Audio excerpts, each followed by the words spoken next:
Rip ran for the snapper boat, feet moving as rapidly as lack of gravity would permit. He called instructions. Santos.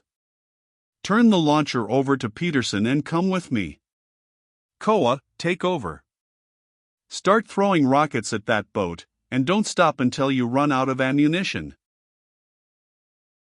He reached the snapper boat and squeezed in, Santos close behind him. As he strapped himself into the seat, he called, Koa. Get this, and get it straight. At 23:05, fire the bomb. Fire it whether I'm back or not. Koa replied, Got it, sir. That would give the Planeteers a minute's leeway.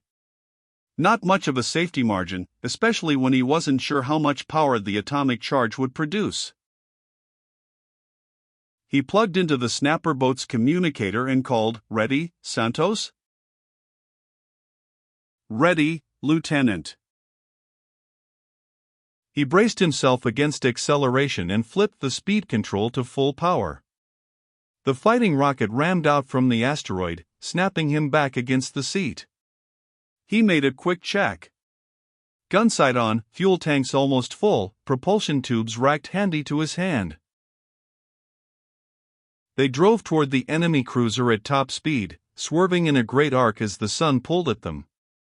The enemy's big boat was out of the ship, its jets firing.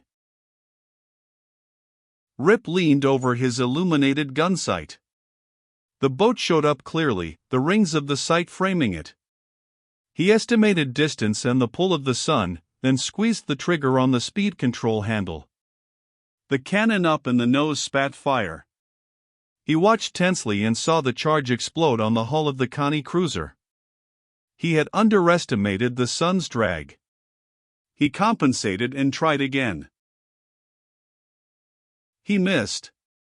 Now that he was closer and the charge had less distance to travel, he had overestimated the sun's effect. He gritted his teeth.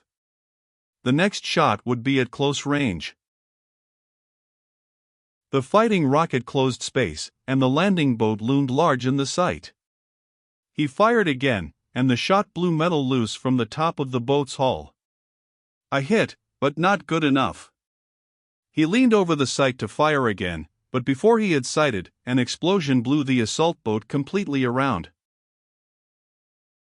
Koa and Peterson had scored a hit from the asteroid. The big boat fired its side jets and spun around on course again.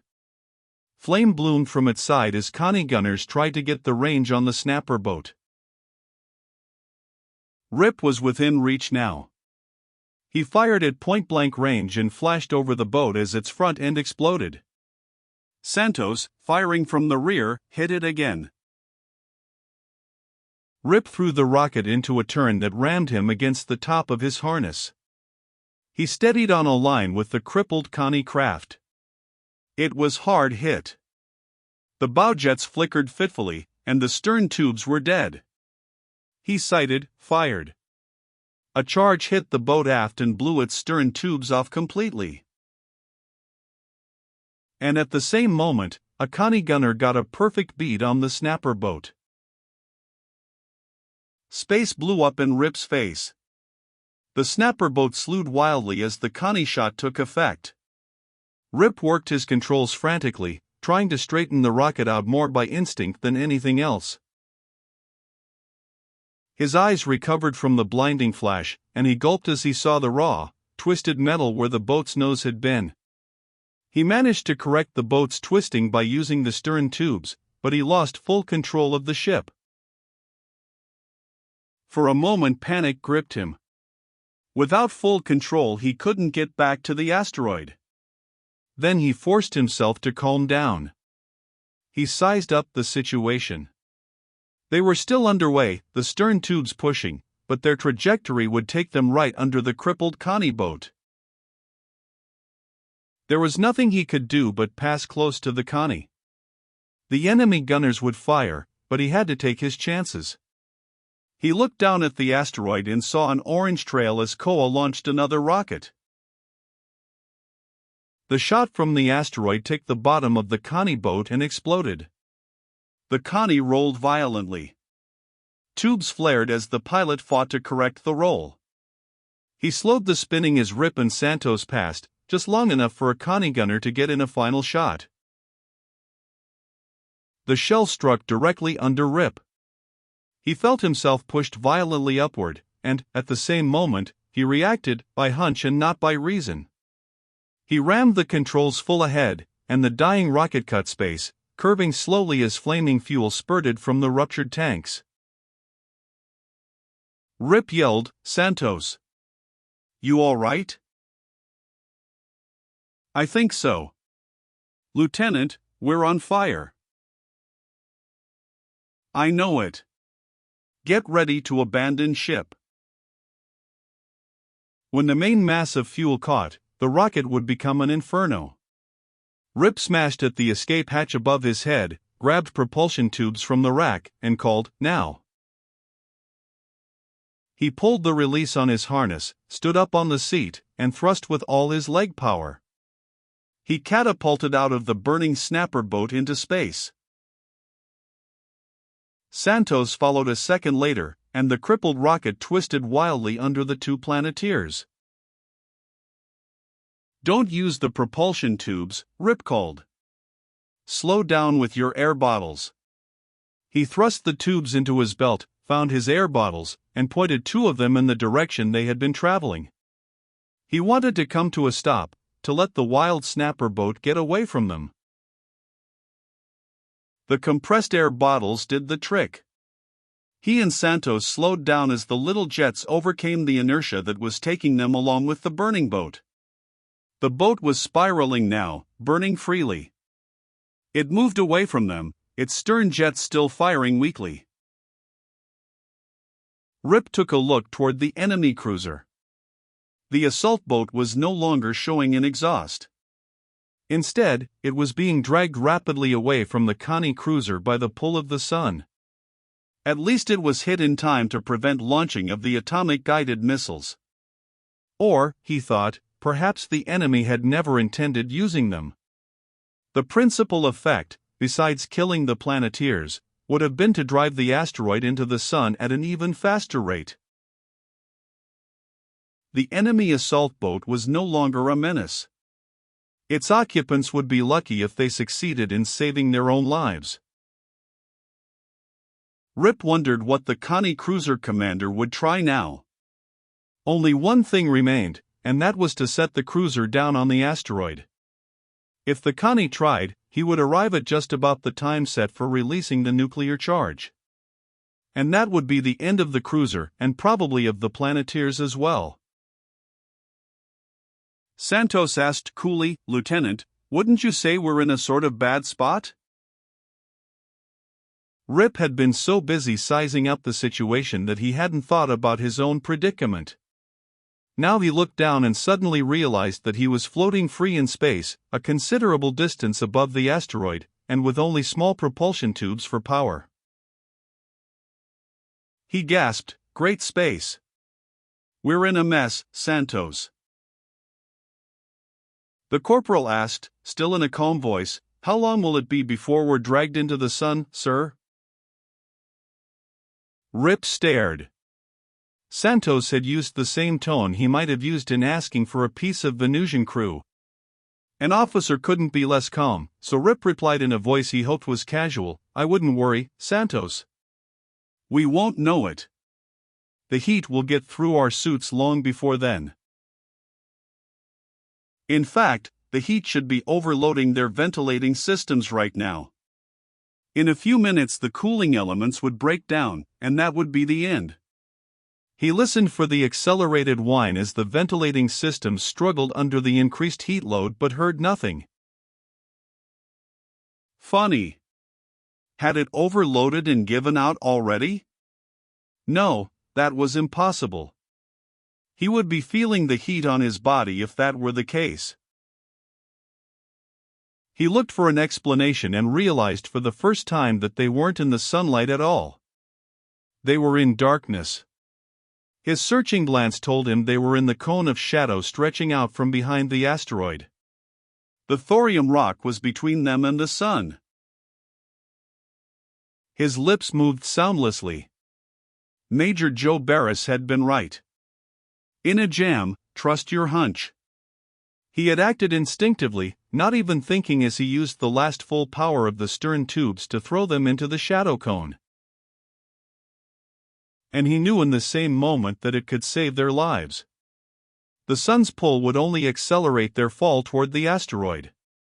He said exultantly, "We're staying out of high vac, Santos. Light off a propulsion tube. Let's get back to the asteroid." He pulled a tube from his belt, held it above his head, and thumbed the striker mechanism. The tube flared, pushing downward on his hand. He held steady and plummeted feet first toward the rock. Santos was only a few seconds behind him. Rip saw the corporal's tube flaring, knew that everything was all right, at least for the moment, even though the asteroid was still a long way down. He looked upward at the Connie cruiser and saw that it was moving. Its exhaust increased in length and deepened slightly in color as Rip watched. Then he saw side jets flare out from the projecting control tubes and knew the ship was maneuvering. Rip realized suddenly that the cruiser was going to pick up the crippled assault boat. He hadn't expected such a humane move, after his first meeting with the Connie cruiser when the commander had been willing to sacrifice his own men. This time, however, there was a difference, he saw. The commander would lose nothing by picking up the assault boat, and he would save a few men. Rip supposed that manpower meant something, even to Consops. His propulsion tube reached Brenchless, and for a few moments he watched, checking his speed and direction. Then, before he lit off another tube, he checked his chronometer. The illuminated dial registered 23:01. They had just 4 minutes to get to the asteroid. He spoke swiftly. "Waste no time in lighting off, Santos. That nuclear charge goes in 4 minutes. Rip pulled a tube from his belt, held it overhead, and triggered it. His flight through space speeded up, but he wasn't at all sure they would make it. He turned up his helmet communicator to full power and called, "Koa, can you hear me?" The sergeant major's reply was faint in his helmet. "I hear you weakly. Do you hear me?" "Same way," Rip replied. "Get this, Koa. Don't fail to explode that charge at 23:05. Can you see us?" The reply was very slightly stronger. "I will explode the charge as ordered, Lieutenant. We can see a pair of rocket exhausts, but no boats. Is that you?" "Yes. We're coming in on propulsion tubes." Koa waited for a long moment, then asked, "Sir, what if you're not with us by 23:05? "You know the answer," Rip retorted crisply. Of course Koa knew. The nuclear blast would send Rip and Santos spinning into outer space, perhaps crippled, burned, or completely irradiated. But the lives of 2 men couldn't delay the blast that would save the lives of 8 others, not counting prisoners. Rip estimated his speed and course and the distance to the asteroid. He was increasingly sure that they wouldn't make it, and the knowledge was like the cold of space in his stomach. It would be close but not close enough. A minute would make all the difference. For a few heartbeats he almost called Koa and told him to wait that extra minute, to explode the nuclear charge at 23:06, at the very last second. But even Planeteer chronometers could be off by a few seconds, and he couldn't risk it. His men had to be given some leeway. He surveyed the asteroid. The nuclear charge was on his left side, pretty close to the sun line. At least he and Santos could angle to the right, to get as far away as possible. The edge of the asteroid's shadow was barely visible. That it was visible at all was due to the minute particles of matter and gas that surrounded the sun, even millions of miles out into space. He reduced helmet power and told Santos, "Angle to the right. Get as close to the edge of shadow as you can without being cooked." As an afterthought, he asked, "How many tubes do you have?" "One after this, sir." "I had 3. Save the one you have left." Rip didn't know yet what use they would be, but it was always a good idea to have some kind of reserve. The Connie cruiser was sliding up to the crippled assault boat. Rip took a quick look, then shifted his hands and angled toward the edge of shadow. When he was within a few feet, he reversed the direction of the tube to keep from shooting out into the sunlight. A second or two later the tube burned out. Santos was several yards away and slightly above him. Rip saw that the Planeteer was all right and turned his attention back to the cruiser. It was close enough to the assault boat to haul it in with grappling hooks.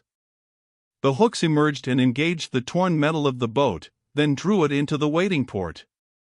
The massive air door slid closed.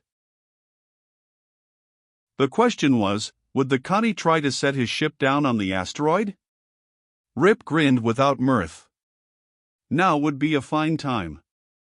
His chronometer showed 1.5 minutes to blast time. He took another look at his own situation. He and Santos were getting close to the asteroid, but there was still over a half-mile of Earth distance to go. They would cover perhaps 3/4 of that distance before Koa fired the charge. He had a daring idea. How long could he and Santos last in direct sunlight? The effect of the sun in the open was powerful enough to make lead run like water. Their suits could absorb some heat, and the ventilating system could take care of quite a lot. They might last as much as 3 minutes, with luck. They had to take a risk with the full knowledge that the odds were against them. But if they didn't take the risk, the blast would push them outward from the asteroid into full sunlight. The end result would be the same. "We're not going to make it, Santos," he began.